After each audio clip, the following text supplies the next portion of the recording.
शामी सदर बशर अल असद का पहला बयान सामने आ गया है। अमरीकी मीडिया के मुताबिक शाम के सदर बशर अल असद ने मुल्क छोड़कर इक़्तिदार की पुरअमन मुंतकली के अहकामात दिए हैं। रूसी वज़ारत ख़ारिजा ने शामी सदर बशर अल असद के बयान की तस्दीक़ की और कहा कि सदर बशर अल असद शाम छोड़ चुके हैं। फ्लाइट रेडार की वेबसाइट के मुताबिक शामी के एक तैयारे ने दमिश्क हवाई अड्डे से उस वक्त उड़ान भरी जब दारुल हुकूमत को बागियों ने अपने कब्जे में लिया था। शामी मीडिया ने दावा किया है कि बशार अल असद उस तैयारे में सवार हैं। तैयारे ने इब्तदाई तौर पर शाम के साहिली इलाके की जानिब उड़ान भरी, लेकिन फिर अचानक यू टर्न लिया और कुछ मिनटों तक मुखालिफ समत में परवाज़ की और नक्शे से गायब हो गया।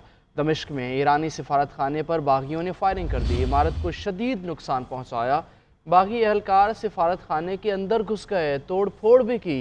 हमले के वक्त सिफारती अमला मौजूद नहीं था। बागियों ने दमिश्क में शाम 4 से कल सुबह 5 बजे तक कर्फ्यू नाफिज कर दिया है। रिपोर्ट के मुताबिक दमिश्क में पाकिस्तानी ज़ायरीन भी बागियों के कब्जे के बाद दारुल हुकूमत में फंस गए हैं। आगे बढ़ेंगे, कुछ सियासी सूरत हाल की बात करेंगे। सेनेटर फैसल वावड़ा ये कहते हैं कि पाकिस्तान तहरीक इंसाफ के सुलझे हुए लोग अपनी समत दुरुस्त कर लें। मुल्क रोज़ रोज़ धरनों का मुतहम्मिल नहीं हो सकता। 14 दिसंबर को सिविल नाफरमानी की तारीख सोच समझकर फैज़ हमीद के ट्रायल को मद्देनज़र रखकर दी गई, लेकिन इस गुब्बारे से भी हवा निकल जाएगी। बानी पीटीआई ने पहले भी सिविल नाफरमानी में बनी गाला के बिल भरे थे। इस्टेब्लिशमेंट ने कोई सौदा किया ना ही करेगी। इस्टेब्लिशमेंट ने पीटीआई से भी कोई राबता नहीं किया।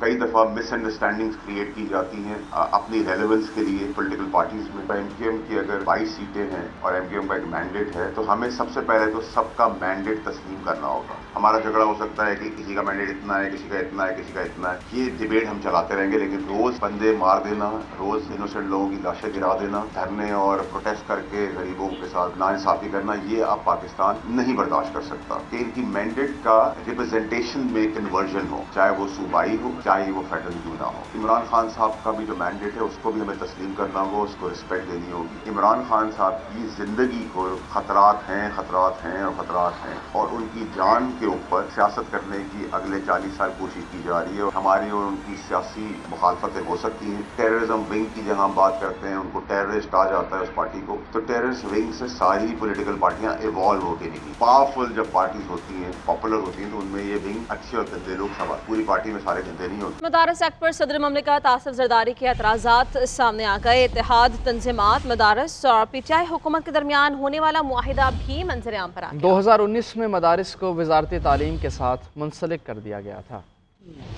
तमाम मदारिस वजारत तालीम में रजिस्ट्रेशन के पाबंद हैं। तालीम सूबाई मामला है, कौमी असम्बली कानून साजी नहीं कर सकती। सदर ममलिकत के एतराज़ात सामने आ गए। मदारिस रजिस्ट्रेशन एक्ट पर सदर ममलिकत ने एतराज़ आयद करते हुए कहा कि मदारिस की रजिस्ट्रेशन वजारत तालीम कर रही है। एक्ट में लिखा जाना चाहिए कि इस बिल का इतलाक सिर्फ इस्लामाबाद की हदूद तक होगा। इसमें भी इब्हाम है कि पहले कानून की मौजूदगी में दूसरा कानून कैसे बन सकता है। दूसरी तरफ कौमी असम्बली का इजलास मंगल को तलब कर लिया गया। इजलास में दीनी मदारिस से मुतल्लिक कानून साजी का मामला ज़ेरे गौर आने का इम्कान है। साल 2019 में हुकूमत और इत्तेहाद तंजीमात मदारिस का मुआहिदा भी सामने आ गया। मुआहिदे के तहत इत्तेफाक किया गया कि तमाम मदारिस वजारत तालीम में रजिस्ट्रेशन के पाबंद होंगे। वजारत तालीम को मदारिस के आदाद व शुमार इकट्ठे करने की वाहिद अथॉरिटी तस्लीम किया गया। फैसला किया गया कि रजिस्ट्रेशन न कराने वाले मदारिस को बंद कर दिया जाएगा। चेयरमैन पाकिस्तान उलमा कौंसिल हाफिज ताहिर अशरफी ने हुकूमत और मदारिस के दरमियान मुआहिदे की तस्दीक कर दी। मुआहिदा 2019 में हुकूमत का और मदारिस की तंजीमों का हुआ,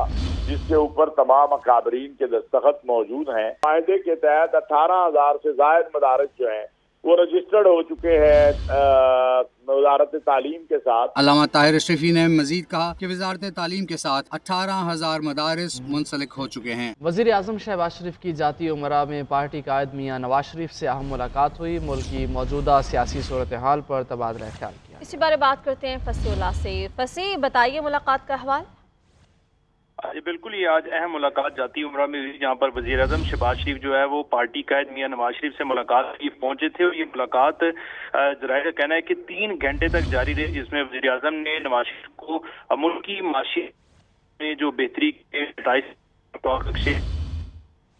जी वाले से। शुक्रिया फसीउल्लाह, बता रहे थे। फाफे ने सिनफी और आबादी की बुनियाद पर इलेक्शन 2024 के वोटर्स टर्न आउट की रिपोर्ट शाया कर दी है। 2024 के इंतखाबात में खातीन वोटर्स की शरह में इजाफा हुआ है। खवातीन वोटर्स की शरह 2018 में 39.8% थी, जो 2024 में बढ़कर 41.4% हो गई है। आतिफ भट्ट बताइएगा। जी, फाफन की जानिब से 2024 इंतखाबात के वोटर टर्नआउट की जेंडर और बादियाती तजियाती रिपोर्ट शाया की गई है, जिसमें ये बताया गया है कि 12,85,83,457 वोटर्स की तादाद थी। 6,92,62,769 मर्द यानी 54% मर्द और 5,93,20,688 46% खवातीन वोटर्स है। 60.4% वोटर देही, जबकि 36.6% वोटर जो है वो शहरी इलाकों से ताल्लुक रखते थे। 2013 के इंतखाबात के बाद हर इलेक्शन में मजमूई वोटर टर्नआउट जो है वो कम होना शुरू हुआ। 2018 इलेक्शन से पहले मर्द और खवातीन वोटर्स का टर्नआउट अलग-अलग डाटा जो है वो मुयसर नहीं है। 2018 में मजमूई वोटर टर्नआउट 52.2% और 2024 के इंतखाबात में 47.9% रहा है। 2018 में 3,29,00,000 मर्द वोटर्स और 2,17,00,000 खवातीन ने हक राय दही इस्तेमाल किया था। 2024 में 3,45,00,000 मर्द और 2,44,00,000 खवातीन। बहुत शुक्रिया आतिफ। पाकिस्तान की पहली खातून वज़ीर आला का दौरा चीन। वज़ीर आला पंजाब मरियम नवाज शरीफ चीन पहुँच गईं। बीजिंग एयरपोर्ट पहुँचने पर उनका पुरतपाक इस्तकबाल किया गया। इसी पर बात करते हैं, फसीउल्लाह हमारे साथ मौजूद होंगे। पाकिस्तान की पहली खातून वज़ीर आला का दौरा चीन। वज़ीर आला पंजाब मरियम नवाज शरीफ चीन पहुँची हैं और बीजिंग एयरपोर्ट पहुँचने पर उनका पुरतपाक इस्तकबाल किया गया है। चीन की जानिब से वज़ीर आला पंजाब मरियम नवाज शरीफ को दौरे के लिए मदऊ किया गया और अभी वो चीन पहुंच चुकी हैं। इस मौके पर उनका पुरतपाक इस्तकबाल भी किया गया। बात करते हैं फसीउल्लाह से। फसी, बताइए कि दौरे की तफसीलात क्या हैं आपके पास? जी बिल्कुल, जैसा कि चीन की हुकूमती जमात की जानिब से वज़ीर आला पंजाब को दौरे चीन की दावत दी गई थी, तो इसी सिलसिले में वज़ीर आला पंजाब मरियम नवाज जो है वो चीन पहुंच चुकी हैं और बीजिंग एयरपोर्ट पहुंचने पर चीन के आला सतह के वफ़द ने जो है उनका इस्तकबाल किया और इसमें कम्युनिस्ट पार्टी ऑफ चाइना के 6 आला ओहदेदारान जो थे वो एयरपोर्ट पर मौजूद थे। इसके अलावा जो चीन में पाकिस्तान के सफ़ीर खलील हाशमी हैं, उन्होंने भी जो है वो उनका खैर मकदम किया और इस मौका पर जो आला सतह वफ़द था उन्होंने वज़ीर आला पंजाब मरियम नवाज से मुलाकात भी की और वफ़द पर दिल की गहराइयों से शुक्रिया अदा करती हूँ। ऐसा कहना था वज़ीर आला पंजाब का। उन्होंने कहा कि पाक चीन दोस्ती बुलंदी की इंतहा की तरफ गामज़न है और चीन के इश्तराक से पंजाब को इक्तिसादी और माशी बुलंदियों पर ले जाना जो है हमारा फर्ज है। इसी तरह पंजाब। शुक्रिया फसीउल्लाह, बता रहे थे। जमीयत उलमा इस्लाम पाकिस्तान मदारस बिल की मंजूरी के हवाले से दी गई डेडलाइन खत्म होने पर एहतजाजी प्रोग्राम को हतमी शक्ल दे रही है। JUI लाहौर की मजलिस आमिला के इजलास में मुकम्मल तैयारी का ऐलान कर दिया गया है। हमारे नुमाइंदे मोइन अज़हर इस वक्त जामिया उलूम मदीना में मौजूद हैं, उन्हीं से एहतजाजी प्रोग्राम की तफसीलात जानते हैं। जी मोइन साहब। जी, इस वक्त हम मौजूद हैं जामिया उलूम मदीना में, जहाँ पे अभी JUI लाहौर का इजलास ख़त्म हुआ है।